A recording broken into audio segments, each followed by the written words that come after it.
गीता में योगेश्वर कृष्ण द्वारा बताए गए श्लोकों में से एक श्लोक में गुस्से पर काबू रखना बताया गया है।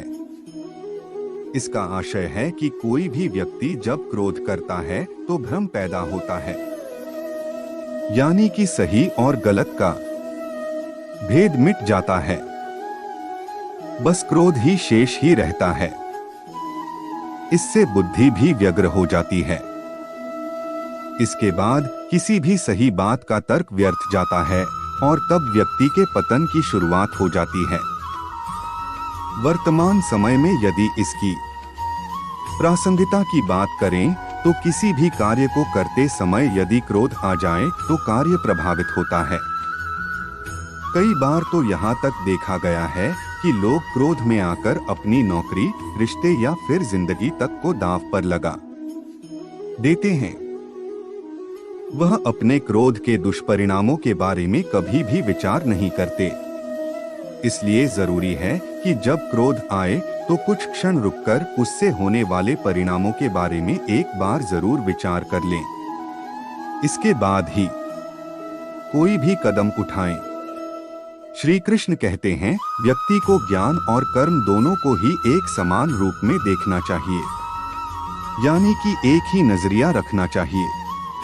वर्तमान समय में यदि इसकी प्रासंगिकता को देखें तो कई बार ऐसा देखने और सुनने में आता है कि व्यक्ति बातें तो बड़ी बड़ी कर्म प्रदान करता है, लेकिन जब खुद वह उस स्थिति में होता है तो वह उन्हें भूलकर जो खुद के लिए सही हो बस वही करता है, फिर चाहे उसके लिए वह अनजाने में ही दूसरों का अहित कर रहा हो।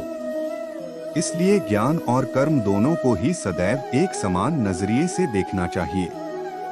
कर्म वही करें जिसकी ज्ञान इजाजत देता है।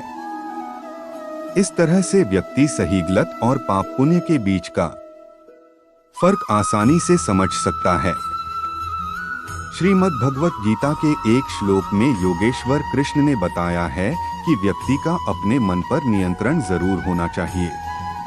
वह अर्जुन से कहते हैं कि मन अत्यंत चंचल होता है। इस पर विराम लगाना मनुष्य की जिम्मेदारी होती है, अन्यथा यह तो अपनी ही गति से चलता रहता है।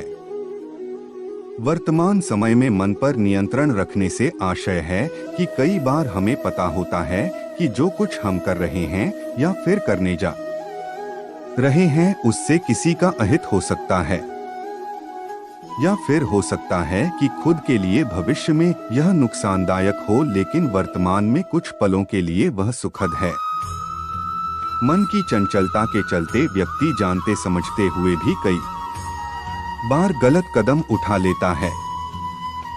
इसलिए ऐसे कर्मों से दूर रहना चाहिए, अन्यथा व्यक्ति का मन ही उसका सबसे बड़ा दुश्मन बन जाता है।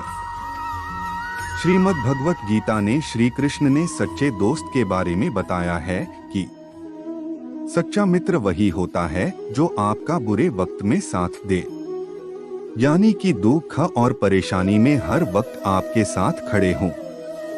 ऐसा न हो कि वह समस्याएं आते ही वह आपसे दूर हो जाए।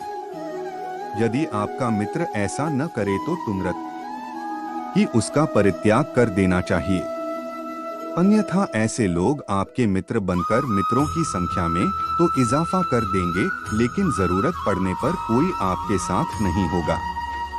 वर्तमान समय में इसकी प्रासंगिकता कुछ इस तरह है कि वक्त जब सही हो तो तमाम दोस्त मिल जाते हैं मौजमस्ती करने के लिए, लेकिन वक्त खराब हो तो सभी साथ छोड़ देते हैं। बहुत कम होते हैं जो आपका साथ देते हैं, तो जो बुरे वक्त में साथ दे वही सच्चा मित्र है।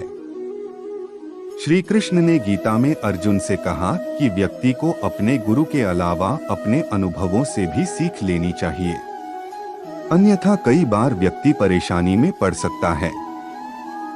वर्तमान समय में इसकी प्रासंगिकता कुछ इस तरह है कि लोग बड़े बुजुर्गों की राय को अक्सर ही अवॉइड कर देते हैं, जबकि ऐसा नहीं करना चाहिए। उनके अनुभवों से सीख लेकर आगे बढ़ना चाहिए ताकि लक्ष्यों तक सुगमता से पहुंचा जा सके।